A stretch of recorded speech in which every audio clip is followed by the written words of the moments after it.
Welcome to my channel. Today we'll prepare Insta viral milk bread recipe. Let's cook. Switch on the flame, take a pan, grease with ghee.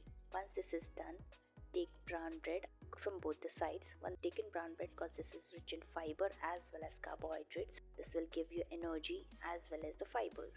When this is done, take a glass of milk. Milk is rich in calcium. We'll cook till the brown bread absorbs the entire milk. This recipe is very good for kids and for adults as well. This is very easy and quick to prepare.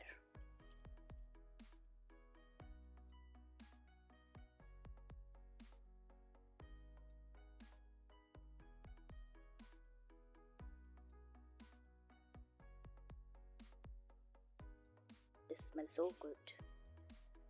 Once this is done, we'll switch off the flame and we'll increase the taste by adding honey. I've taken organic honey from the farm. Honey is rich in nutrients and this recipe is very good and rich in nutrients. Anyone can have from any age group. Wow, this looks so good. Now we'll taste this. I must say it's so delicious. Thanks for watching.